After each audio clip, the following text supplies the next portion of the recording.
Hello everyone, welcome to my channel Sunny's garden में एक बार फिर से आप सभी का स्वागत करते हैं। दोस्तों, आज की वीडियो में हम बात करने जा रहे हैं पारिजात के प्लांट के दीपावली पूजन में क्या महत्व है, यानी कि इसके फूलों का किस प्रकार से हम उपयोग कर सकते हैं लक्ष्मी पूजन में। तो मेरे साथ वीडियो में बने रहें, लास्ट तक वीडियो को देखें और कंप्लीट इन्फॉर्मेशन याद करें।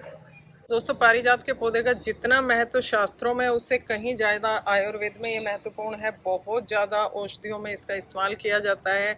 आयुर्वेद की मैक्सिमम दवाइयों में इसका यूज़ करते हैं और कहा जाता है कि स्वर्ग का पौधा है, यानी कि स्वर्ग से डायरेक्ट इसे धरती पे लाया गया है। तो आज की इस वीडियो में जानेंगे किस प्रकार शास्त्रों में ये इम्पोर्टेंट है और कैसे इसका हम इस्तेमाल कर सकते हैं। और स्पेशली अभी दिवाली आने वाली है, तो दिवाली पूजन में पारिजात के पौधे का या इसके फूलों का क्या महत्व है। तो मेरे साथ वीडियो में बने रहें और लास्ट तक देखें। दोस्तों, पूजा और आराधना करते वक्त फूलों को तो आपने बहुत बार इस्तेमाल किया होगा। भिन्न भिन्न कलर के फूल, भिन्न भिन्न प्रकार के फूल और अलग अलग सुगंध वाले फूल। क्योंकि फूलों का इस्तेमाल इसलिए किया जाता है क्योंकि फूल श्रद्धा और पवित्रता के प्रतीक होते हैं, बहुत ही पवित्र होते हैं। तो आज के वीडियो में जैसा कि आप जानते हैं कि हम बात करने जा रहे हैं पारिजात के फूलों की, तो दिवाली पूजन में, जी हाँ दोस्तों, हमारा सबसे बड़ा फेस्टिवल दिवाली पूजन में लक्ष्मी पूजन के समय पारिजात के फूलों का क्या महत्व है, आज उसी के बारे में हम जानने जा रहे हैं। पारिजात के पौधे को बीजों से उगाना बहुत आसान होता है। जो बसंत का महीना आता है, यानी कि अब सर्दियों में इसके फूल खिलेंगे अक्टूबर नवंबर, और उसके बाद इसमें सीड पोट बनने शुरू हो जाते हैं और सीड पोट मैच्योर हो जाते हैं फरवरी तक। जी हाँ दोस्तों, जब इसकी सभी पत्तियां जो नई बसंत में नई लीफ आती है, तो उस टाइम इसके सीड पोट जो है पककर तैयार हो जाते हैं। उनको कलेक्ट करके हम उनका प्रिजर्व कर सकते हैं, बचा कर रख सकते हैं। और उस वक्त अगर ज़मीन पे वो बीज गिर जाते हैं तो उससे नया पौधा निकल आता है। ये आप देख सकते हो, मेरा बीज से उगाया हुआ पौधा है और ये अप्रैल में मैंने इसको अपने आप उगाया था। तो उसको ट्रांसप्लांट किया था क्योंकि मेरा जो बड़ा पेड़ है पारिजात का, उसके नीचे ये निकला हुआ था। तो इधर वाली ग्रो बेड के अंदर मैंने इसको लगा दिया है।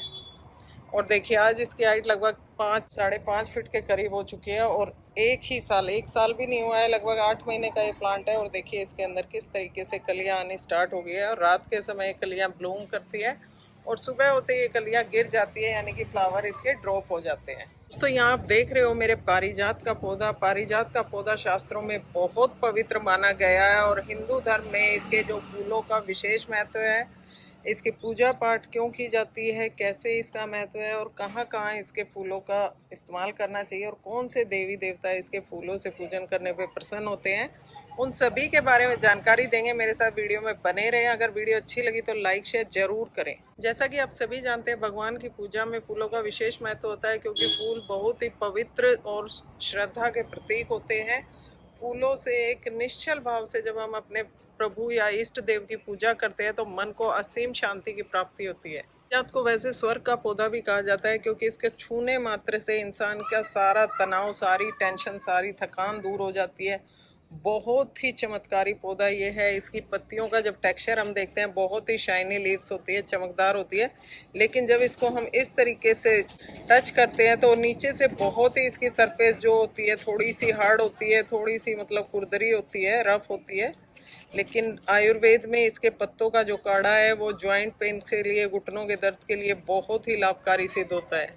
वैसे तो ये पौधा साल भर हरा भरा रहता है, लेकिन अक्टूबर नवंबर के मंथ में इसके अंदर बहुत भारी मात्रा में फ्लावरिंग होती है, बहुत ज़्यादा फ्लावर खिलते हैं। बस दिक्कत यह है कि फ्लावर इसके रात के समय ब्लूम करते हैं और सुबह होने से पहले ही झड़कर गिर जाते हैं।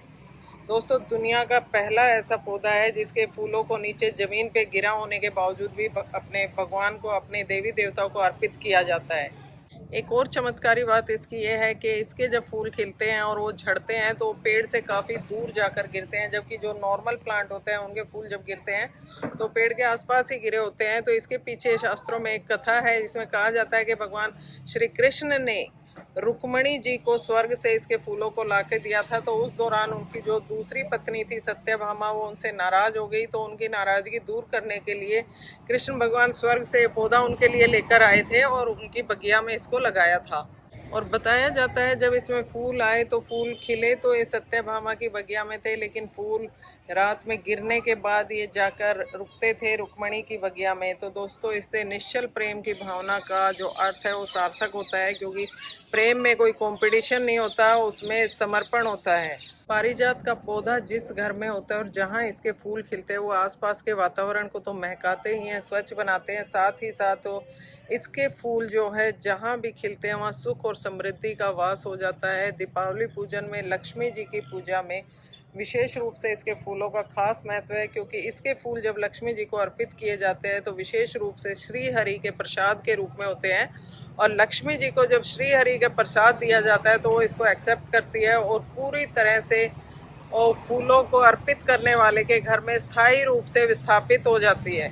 और तब से आज तक जिस भी घर में ये पौधा लगता है और उसके फूल वहाँ खिलते हैं, वो आसपास के वातावरण को तो शुद्ध करते ही करते हैं, साथ ही साथ उस घर में सुख और समृद्धि का भी वास बना रहता है। दोस्तों जैसा कि आप सभी जानते हैं कि दीपावली आने वाली है और दीपावली पूजन में यानी कि लक्ष्मी और गणेश जी के पूजन में इसके फूलों का विशेष महत्व है।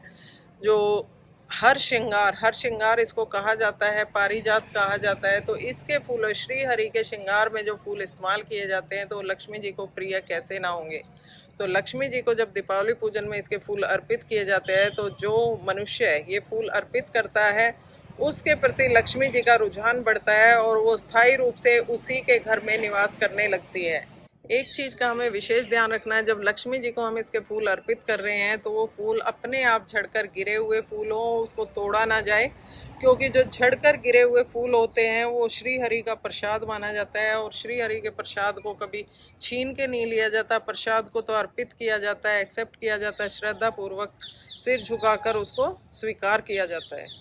इसलिए पारिजात के नीचे गिरे हुए फूलों को भी देवी देवताओं को अर्पित किया जाता है। कहा जाता है कि दुनिया का पहला ऐसा पौधा है जिसके फूलों को भूमि पर गिरने के बाद भी प्रभु के चरणों में चढ़ाया जा सकता है। तो दोस्तों इस समय इसमें पारिजात के छोटे से लेकर बड़े सभी पौधों में फूल आने की जो कलियां बन रही है, तो आप भी इस पौधे को तुरंत अपने गार्डन में ऐड कीजिए और दीपावली तक इसके अंदर फूल खिल जाएंगे। दीपावली पूजन में जहां इसके फूलों से पूजा की जाएगी वहां श्री हरि तो प्रसन्न होंगे ही होंगे, साथ ही साथ देवी लक्ष्मी की भी अपार कृपा आप पर बरसेगी।